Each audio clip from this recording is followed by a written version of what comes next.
శ్రీ గురుభ్యో నమ. గురుర్బ్రహ్మ గురుర్విష్ణు గురుర్దేవో మహేశ్వర గురు సాక్షాత్ పరం బ్రహ్మ తస్మై శ్రీ గురవే నమ. అస్మద్గురుచరణ పాదారవిందాభ్యాం నమ. నిన్నటి మన మహాభారత ప్రస్థానంలో ఆ పులస్త్యుడు భీష్ముడికి తెలియజేస్తున్నటువంటి తీర్థయాత్ర మాహాత్మ్యం గురించి యథార్థంగా విన్నటువంటివన్నీ కూడా నారదుడు ధర్మరాజుకి తెలియజేస్తున్నాడు. ఈ వృత్తాంతాలన్నీ కూడా వైశంపాయనుడు జనమేజయుడికి తెలియజేస్తున్నాడు. అందువలన ఈ విధంగా అంటే వనవాస కాలాన్ని పుణ్యతీర్థ సేవన కాలంగా ఉపయోగించుకోవాలని, అనేకములైనటువంటి తపఫలములు ఆచరించినటువంటి పుణ్య విశేషాలన్నీ కూడా ఆర్జించాలని తన మనస్సులో ఒక మహత్తరమైనటువంటి ఆలోచన కలిగినటువంటి ధర్మరాజు ఆ వచ్చినటువంటి ఋషీశ్వరుల్ని, అక్కడికి వచ్చినటువంటి మహానుభావుల్ని అందరినీ కూడా ఇటువంటి విషయాల గురించి తరచి ప్రశ్నిస్తూ అనేకములైనటువంటి విశేషాలన్నీ కూడా తెలుసుకుంటూ తద్వారా తాను తన యొక్క ఈ వనవాస కాలం ఏదైతే ఉందో ఆ కాలాన్ని ఫలవంతం చేసుకుంటున్నాడు. ఇంత భూమి మీద ఉండేటువంటి ఇంత సమస్తమైనటువంటి తీర్థముల గురించి అసలు ఎక్కడ ఏమున్నాయి అనేటువంటివి మనకు తెలవనటువంటి పరిస్థితిలో ఉన్నాం. అటువంటివి ప్రతి తీర్థక్షేత్రము గురించి ఎంత విస్తృతంగా మనకు విశదపరిచినటువంటి వ్యాసాచార్యుడు ఇందులో భారతంలోనే ఇట్లా విశదపరిచాడు. అందువలన ఏదైనా మనము ఒక భూప్రదక్షిణం చెయ్యాలన్నా, సమస్తమైనటువంటి తీర్థయాత్రలు చేయాలన్నా కానీ దీన్ని మనము ఈ తీర్థయాత్ర మాహాత్మ్యం, తీర్థయాత్ర అనేటువంటి ఉపపర్వం ఏదైతే ఉందో మహాభారతంలో, ఆ ఉపపర్వాన్ని మనం అధ్యయనం చేస్తే కనుక మనకు ఎన్ని తీర్థక్షేత్రాలు ఉన్నాయి, ఏ క్షేత్రం వలన ఎటువంటి ఫలాన్ని మనం పొందొచ్చు అనేటువంటి విషయాలన్నీ కూడా మనకు తేటతెల్లమవుతాయి. అందువలన తప్పనిసరిగా భారతం చదవాలి అనడంలో ప్రధానమైనటువంటి ఉద్దేశం ఏంటంటే మనకు తెలవనటువంటి ఎన్నో సంగతులని మహాభారతం ద్వారా మాత్రమే మనం తెలుసుకోగలము. అలా చెప్పుకుంటూ వస్తూ అక్కడి నుంచి ఆ బాహుదా తీర్థం తర్వాత అక్కడి నుంచి క్షీరవతి తీర్థానికి వెళ్ళాలని చెబుతున్నాడు. తత క్షీరవతిం గచ్చేత్ పుణ్యాం పుణ్యతరైర్వృతాం పితృదేవార్చన పరః వాజపేయమవాప్నుయాత్. పుణ్యాత్ములందరూ ఆశ్రయించినటువంటిదయ్యా క్షీరవతి తీర్థం అంటే. అటువంటి క్షీరవతి తీర్థంలో స్నానం ఆచరించి దేవతలను, పితృదేవతలను కనుక పూజిస్తే కనుక వాజపేయ యాగ ఫలితాన్ని పొందుతాడు.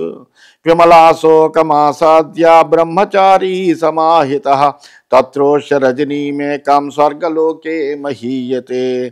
ఆ తర్వాత అక్కడి నుంచి విమలాశోక తీర్థ సేవనం చేసి బ్రహ్మచర్యంతో ఏకాగ్రచిత్తంతో ఒక్క రాత్రి గడిపితే స్వర్గలోకంలో స్థిరంగా ఉంటాడు. గోప్రతారం తతో గచ్చే సరవ్యాస్తీర్థముత్తమం యత్ర రామో గత స్వర్గం సభృత్య బలవాహన సచ వీరో మహారాజా తస్య తీర్థస్య తేజస. అలాగే మహారాజా ఆ ప్రదేశం సరయూ నదీ తీర్థాల్లో కల్లా ఉత్తమమైనటువంటి గోప్రతారం చేరుకోవాలి.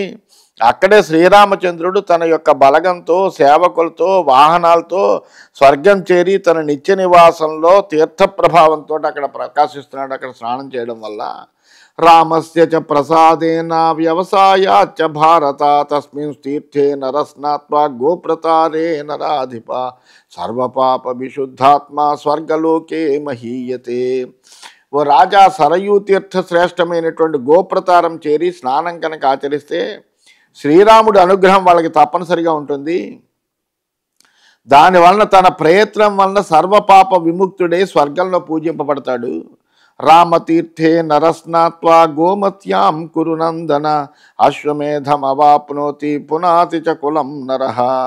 ఓ కురునందన, గోమతీ తీరంలో ఉండేటువంటి శ్రీరామ తీర్థంలో స్నానం చేసినటువంటి యాత్రికుడు అశ్వమేధ ఫలాన్ని, వంశోద్ధరణ, తన యొక్క వంశాన్ని ఉద్ధరించినటువంటి ఫలాన్ని కూడా పొందుతాడు. శతసాహస్రకం తీర్థం తత్రైవ భరతర్షభ తత్రోపస్పర్శనం కృత్వా నియతో నియతాశన గోసహస్ర ఫలం పుణ్యం ప్రాప్నోతి భరతర్షభ. అక్కడే శతసాహస్రక తీర్థం ఉందయ్యా. అందులో కనుక స్నానం చేసి మితాహారి అయి జితేంద్రుడై ఉంటే కనుక 1000 గోవుల్ని దానం చేసినటువంటి పుణ్యఫలాన్ని పొందుతాడు. తతో గచ్చేత రాజేంద్ర భర్తృస్థానమనుత్తమం అశ్వమేధస్య యజ్ఞస్య ఫలం ప్రాప్నోతి మానవ. ఆ తర్వాత ప్రసిద్ధమైనటువంటి భర్తృస్థాన తీర్థాన్ని సేవించాలి. అక్కడికి చేరడంతో అశ్వమేధ యాగ ఫలం వస్తుంది. కోటి తీర్థే నరస్నాత్వా అర్చయిత్వా గుహన్ నృప గోసహస్ర ఫలం విద్య తేజస్వి చ భవేన్ నరః. ఆ తర్వాత అక్కడే ఉన్నటువంటి కోటి తీర్థంలో స్నానం చేస్తే కనుక, స్నానం చేసి అక్కడే కార్తికేయుడు ఉంటాడు, ఆ కార్తికేయుడిని పూజిస్తే సహస్ర గోదాన ఫలం పొంది తేజోవంతుడవుతాడు. తతో వారాణసీం గత్వా అర్చయిత్వా వృషధ్వజం కపిలా హ్రదేన రస్నాత్వా రాజసూయమవాప్నువాత్. ఆ తర్వాత కాశీ తీర్థానికి వెళ్ళాలయ్యా. కాశీ తీర్థంలో ఈశ్వరుణ్ణి అర్చించి కపిలాహ్రద తీర్థంలో స్నానం చేస్తే కనుక రాజసూయ యజ్ఞాచరణ ఫలితాన్ని పొందుతాడు. అవిముక్తం సమాసాధ్య తీర్థసేవీ కురుద్వః దర్శనాత్ దేవదేవస్య ముచ్యతే బ్రహ్మహత్యయ ప్రాణానుసృజ్య తత్రైవ మోక్షం ప్రాప్నోతి మానవః. ఓ మహారాజా, ఈ తీర్థయాత్రలు చేసేటువంటి వాడు అవిముక్త తీర్థాన దేవదేవుడైనటువంటి ఈశ్వరుడి యొక్క దర్శనంతో బ్రహ్మహత్యా పాతకాన్నైనా పోగొట్టుకుంటాడు. అంత గొప్పదయ్యా వారణాసి క్షేత్రం అంటే. అక్కడ ప్రాణాలు విడిచినటువంటి నరుడు తప్పనిసరిగా ముక్తిని పొందుతాడు. అందువల్లనే కాశీలో వాసం చేస్తూ ఉంటారు అందరూ కూడాను. మార్కండేయస్య రాజేంద్ర తీర్థమాసాద్య దుర్లభం గోమతి గంగయోశ్చైవ సంగమే లోక విశ్రుతే అగ్నిష్ఠోమవాప్నోతి కులంచైవ సముద్ధరేత్. అక్కడి నుంచి రాజా గోమతి గంగా సంగమంలో ప్రసిద్ధిని పొందినటువంటి మార్కండేయ తీర్థం అనుంది.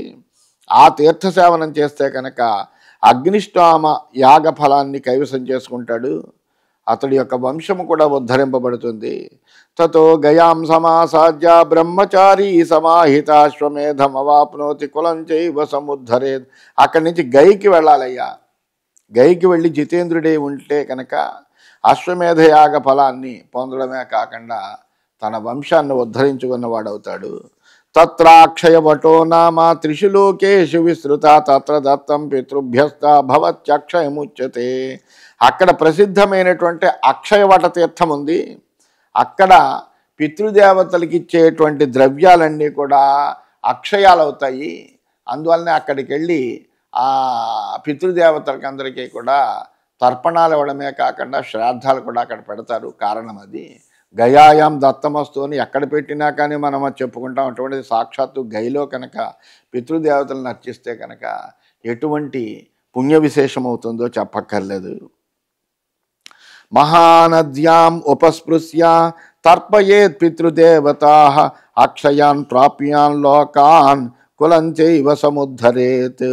ఆ మహానదిలో మునిగి పితృదేవతలకి తర్పణాలు ఇస్తే అక్షయలోకాన్ని పొందడమే కాక అండా వంశము కూడా ఉద్ధరింపబడుతుంది. తతో బ్రహ్మసరో గత్వా ధర్మారణ్యోపశోభితం బ్రహ్మలోకమవాప్నోతి ప్రభాతమేవ శర్వరీం. ఆ తర్వాత ధర్మారణ్యంచే ప్రకాశించేటువంటి బ్రహ్మసరోవరానికి వెళ్ళాలి. అక్కడ ఒక రాత్రి కనుక ఉంటే కనుక బ్రహ్మలోకానికి తప్పనిసరిగా చేరతారు. బ్రహ్మణా తత్ర సరసి యోపశ్రేష్ఠ సముచ్ఛ్రిత యోపం ప్రదక్షిణం కృత్వా వాజపేయ ఫలం లభేత్.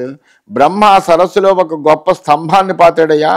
ఆ స్తంభానికి ప్రదక్షిణ గావించినటువంటి నరుడు వాజపేయ యాగ ఫలాన్ని పొందుతాడు. తతో గచ్చేత రాజేంద్ర ధేనుకం లోక విస్తృతం ఏకరాత్రోషితో రాజన్ ప్రయచ్చేత్యలధేనుకాం సర్వపాప విశుద్ధాత్మ సోమలోకం వ్రజే ధ్రువం. అంతేకాకుండా అక్కడి నుంచి ప్రసిద్ధమైనటువంటి ధేనుక తీర్థాన్ని చేరాలి. ఒక రాత్రి ఆ ప్రదేశంలో ఉపవాసం చేసి ఆ తెలగోవుని దానం చేస్తే కనుక అక్కడ పాపాలన్నీ తొలగి నిశ్చయంగా వాడు సోమలోకానికి పెడతాడు. తత్ర చిహ్నం మహద్రాజన్నజ్యాపి సుమహద్భుజం కపిలాయాః సవత్సాయాః చరంచాః పర్వతే కృతం సవత్సాయాః పదాని స్మ దృశ్యంతే అద్యాపి భారత. అంతేకాకుండా మహారాజా అక్కడ దూడతో కూడి పర్వతం మీద చరించేటువంటి కపిల గోవు యొక్క పాద చిహ్నాలు ఇప్పటికీ మనకు కనిపిస్తూనే ఉంటాయి. తేషు ఉపస్పృశ్య రాజేంద్ర పదేషు నృపసత్తమా యత్కించిద్ అశుభం కర్మ తత్ప్రణశ్యతి భారత. ఆ పాద చిహ్నాలని మనం తాకితే చాలు, మనం చేసినటువంటి పాప కర్మల ఫలాలన్నీ కూడా పోతాయి. అందువలన ప్రత్యేకంగా అవి తాకడానికి పెడతారయ్యా. తతో గృధ్రవటం గచ్చే స్థానం దేవస్య ధీమతః స్నాయీత భస్మనా తత్ర అభిగమ్య వృషధ్వజం. ఆ తర్వాత మహాదేవుడి యొక్క గృధ్రవట తీర్థమున్నది, పరమ పవిత్రమైంది. దాని దగ్గరికి వెళ్ళి ఆ శంకరుడి యొక్క సమీపానికి వెళ్ళి అక్కడ విభూతితో స్నానం చేయాలి. బ్రాహ్మణేన భవేచ్చీర్ణం వ్రతం ద్వాదశ వార్షికం యతరేషాంతు వర్ణానం సర్వపాపం ప్రణశ్యతి. బ్రాహ్మడు కనుక అక్కడ చేరితే 12 సంవత్సరాలు వ్రతపాలన చేసినటువంటి పుణ్యాన్ని పొందుతాడయ్యా. ఇతర వర్ణాల వాళ్ళ యొక్క పాపమంతా కూడా పోతుంది. ఉద్యంతంచ తతో గచ్చేత్ పర్వతం గీతవాదితం సావిత్ర్యాస్తు పదం తత్ర దృశ్యతే భరతర్షభ. అనంతరము సంగీత ధ్వని మోగేటువంటి ఉదయ పర్వతానికి వెళ్ళాలి. వెళితే కనుక అక్కడ సావిత్రీదేవి యొక్క చరణాల గుర్తులు కలిగినటువంటి ప్రదేశాలన్నీ కనిపిస్తాయి.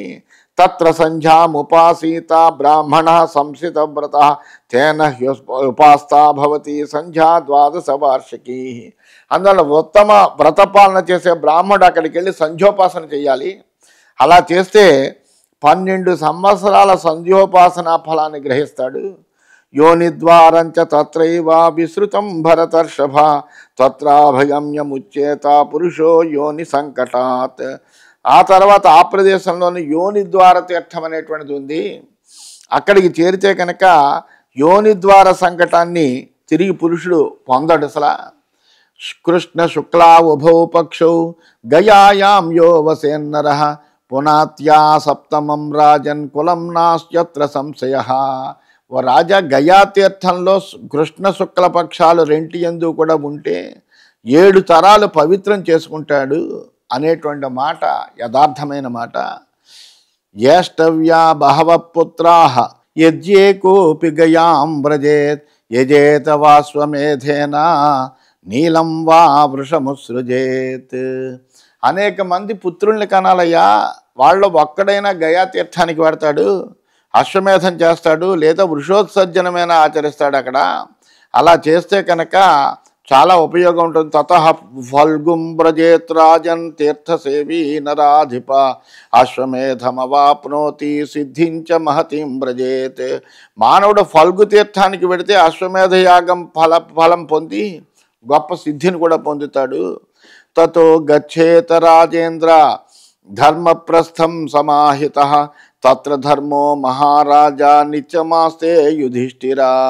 ఓ మహారాజా, ఏకాగ్ర చిత్తంతో మనిషి ధర్మప్రస్థ యాత్రను చేయాలి. అక్కడ యమధర్మరాజు నిత్యము నివాసం ఉంటాడు.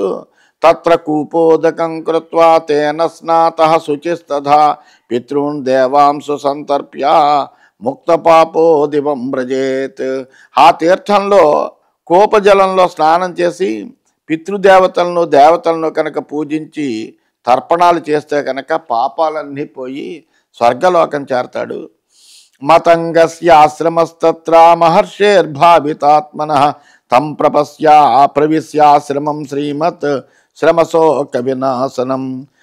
గవామయన యజ్ఞస్య ఫలం ప్రాప్నోతి మానవః ధర్మం తత్రాభిసంసృశ్య వాదిమేధమవాప్నుయాత్. అక్కడ ఆత్మజ్ఞాని అయినటువంటి మతంగ మహర్షి యొక్క ఆశ్రమం ఉంది.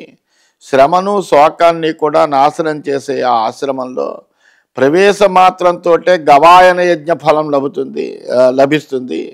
అక్కడ యమధర్మరాజు యొక్క దర్శనం చేసినటువంటి నరుడు అశ్వమేధ ఫలాన్ని పొందుతాడు. తతో గచ్చేత రాజేంద్ర బ్రహ్మస్థానమనుత్తమం తత్రాభిగమ్య రాజేంద్ర బ్రహ్మాణం పురుషర్షభ రాజసూయాశ్వమేధాభ్యాం ఫలం విందతి మానవః. ఓ రాజా, అనంతరం సాటి లేనటువంటి బ్రహ్మస్థానాన్ని చేరాలి. అక్కడ నెలకొన్నటువంటి బ్రహ్మను చేరడంతో రాజసూయ అశ్వమేధ యాగ ఫలాలన్నీ కూడా పొందుతాడు. తతో రాజగృహం గచ్చేత్ తీర్థసేవీ నరాధిప ఉపస్పృశ్య తతస్తత్ర కక్షీవానివ మోదతే యక్షిణ్యా నైత్యకం తత్ర ప్రాశ్నీత పురుషస్వితి యక్షిణ్యాస్తు ప్రసాదేన ముచ్యతే బ్రహ్మహత్యయా. ఓ రాజా, తీర్థయాత్రికుడు అక్కడి నుండి రాజగృహానికి వెళ్ళాలయ్యా. అక్కడ స్నానం చేసి కక్షీవంతుడితో సమానం అవుతాడు. ఆ తీర్థంలో పవిత్రుడై యక్షిణీదేవి యొక్క నైవేద్యాన్ని స్వీకరించాలి. ఆ యక్షిణి అనుగ్రహ కారణంగా బ్రహ్మహత్యా పాతకానికి కూడా దూరం కాగలుగుతాడు. అంత పవిత్రమైనటువంటి ప్రదేశం అది. మణినాగం తతో గత్వా గోసహస్ర ఫలం లభేత్. అక్కడి నుంచి మణినాగ తీర్థానికి పోయి గోసహస్ర దాన ఫలాన్ని పొందగలడు. తైర్థికం భుంజతే యస్తు మణినాగస్య భారత దష్టస్యాసి విషేణాపి నతస్య క్రమతే విషం తత్రోష్య రజనీమేకాం గోసహస్ర ఫలం లభేత్. ఆ తర్వాత మణినాగ తీర్థం అని ఉంది. గొప్ప నాగతీర్థాల్లోకెల్లా చాలా గొప్పదది. ఆ మణినాగ తీర్థ ప్రసాదము నైవేద్యము సేవిస్తే కనుక పాము కరిచినా కానీ విషం ఎక్కనటువంటి స్థితి వాడికి కలుగుతుంది. అక్కడ ఒక్క రాత్రి కనుక నివాసం చేస్తే 1000 గోవుల దాన ఫలం కూడా వస్తుంది. తతో గచ్చేత బ్రహ్మర్షే గౌతమస్య వనం ప్రియం అహల్యాయా హృదే స్నాత్వా వ్రజేత పరమాంగతిం అభిగమ్యాశ్రమం రాజన్ విందతే శ్రియమాత్మనః. రాజా ఆ ప్రదేశం నుంచి బ్రహ్మర్షి అయినటువంటి గౌతముడికి ప్రియమైనటువంటి వనానికి వెళ్ళాలి. అహల్యాహృదంలో స్నానం చేస్తే పరమగతులన్నీ కూడా లభిస్తాయి. గౌతమాశ్రానికి పోయినటువంటి మనిషి ఆత్మ సంపదను కూడా పొందుతాడు. తత్రోదపానం ధర్మజ్ఞ త్రిషు లోకేషు విశ్రుతం తత్రాభిషేకం కృత్వా తు వాజిమేధమవాప్నుయాత్. ఓ ధర్మజ్ఞ, ముల్లోకాలకి ప్రసిద్ధమైనటువంటి ఉదపానం అనేటువంటి ఒక నుయ్యుంది. దానిలో స్నానం చేస్తే అశ్వమేధ యాగఫలాన్ని దక్కించుకుంటాడు. జనకస్యతు రాజర్షే కోపః త్రిదిశ పూజిత తత్రాభిషేకం కృత్వా తు విష్ణులోకమవాప్నుయాత్. అక్కడే రాజర్షి అయినటువంటి జనకుడికి సంబంధించినటువంటి ఒక నుయ్యి కూడా ఉందయ్యా. దాన్ని దేవతలు కూడా సేవిస్తూ ఉంటారు. అక్కడ స్నానం చేస్తే యాత్రుడు విష్ణులోకానికి పెడతాడు. తతో వినసనం గచ్చేత్ సర్వపాప ప్రమోచనం వాజపేయమవాప్నోతి సోమలోకం చ గచ్చతి. ఆ తర్వాత అక్కడి నుంచి అన్ని పాపాలు పోగొట్టేటువంటి వినసన తీర్థం అనేది పరమ పవిత్రమైంది. దాన్ని సేవిస్తే వాజపేయి యాగాచరణ ఫలాన్ని సోమలోకాన్ని పొందుతాడు. గండకీంతు సమాసజ్య సర్వతీర్థ జలోద్భవాం వాజపేయం అవాప్నోతి సూర్యలోకం చ గచ్చతి. అక్కడి నుంచి గండకీ నది అన్ని తీర్థాలకి కూడా సంయోగంగా ఏర్పడిందయ్యా. అది అక్కడ స్నానం చేసినటువంటి తీర్థసేవకుడు వాజపేయి ఫలాన్ని సూర్యలోకాన్ని పొందుతాడు. తతో విశల్యామాసాద్య నదీం త్రైలోక్య విశ్రుతాం అగ్నిష్టోమవాప్నోతి స్వర్గలోకం చ గచ్చతి. త్రిలోక ప్రసిద్ధిని పొందినటువంటి విశల్యా నదీ తటాన్ని చేరి స్నానం చేస్తే కనుక అగ్నిష్టోమ ఫలాన్ని స్వర్గాన్ని పొంది సుఖిస్తాడు. తతో అధివంగం ధర్మజ్ఞ సమావిశ్య తపోవనం గుహ్యకేషు మహారాజా మోదతే నాత్ర సంశయ. ఓ మహారాజా, ఆ ప్రదేశం నుంచి వంగదేశంలోని తపోవనంలో ప్రవేశిస్తే మరణానంతరం గుహ్యకుల లోకాన్ని చేరి శాశ్వతమైనటువంటి ఆనందాన్ని కూడా పొందుతాడు. కంపనాం తు సమాసాద్య నదీం సిద్ధసే నిషేవితాం పుండరీకమవాప్నోతి స్వర్గలోకం చ గచ్చతి. ఆ తర్వాత అక్కడి నుంచి సిద్ధ నిషేవితమైనటువంటి కంపనా నదీ తీరం ఉన్నది. ఆ కంపనా నదీ తీరాన్ని ఆశ్రయిస్తే కనుక పుండరీక యాగఫలము స్వర్గఫలము పొందుతాడు. అధ మాహేశ్వరీం ధారాం సమాసాద్య ధరాధిప అశ్వమేధమవాప్నోతి కులంచైవ సముద్ధరేత్. ఆ తర్వాత అక్కడి నుంచి మహేశ్వర ధార అనేటువంటి స్థానం ఉన్నది. అక్కడ వరకు యాత్ర కొనసాగించి అక్కడ కనుకుంటే కనుక అశ్వమేధ యాగఫలాన్ని కులోద్ధరణాన్ని పొందుతాడు. దివౌకసాం పుష్కరిణీం సమాసాద్య నరాధిపాన దుర్గతిమవాప్నోతి వాజిమేధం చ విందతి. ఆ తర్వాత అక్కడి నుంచి దేవ పుష్కరిణి తీర్థానికి వెళ్ళాలయ్యా. ఆ దేవ పుష్కరిణి తీర్థానికి వెళ్ళినటువంటి వాడు అక్కడ స్నానం చేస్తే కనుక ఏ విధమైనటువంటి దుర్గతిని పొందడు, అశ్వమేధ యాగ ఫలాన్ని కూడా పొందుతాడు. అథ సోమపదం గచ్చేత్ బ్రహ్మచారీ సమాహిత మహేశ్వర పదే స్నాత్వా వాజిమేధ ఫలం లభేత్. బ్రహ్మచర్యము జితేంద్రియత్వాన్ని పాటిస్తూ సోమపద తీర్థానికి వెళ్ళి అక్కడ ఉండేటువంటి మహేశ్వర పద తీర్థంలో కనుక స్నానం చేస్తే అశ్వమేధ ఫలాన్ని పొందుతాడు.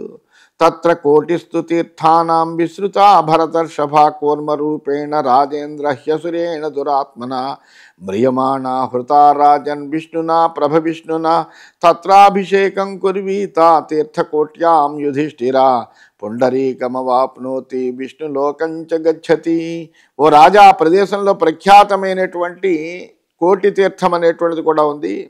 అది కూర్మరూపుడైనటువంటి ఒక రాక్షసుని చేత అపహరింప యత్నం కూడా చేయబడింది.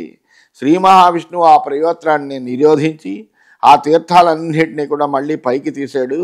ఆ తీర్థకోటిలో మునిగినటువంటి యాత్రికుడు పుండరీక యాగ ఫలాన్ని విష్ణులోకాన్ని పొందుతాడయ్యా.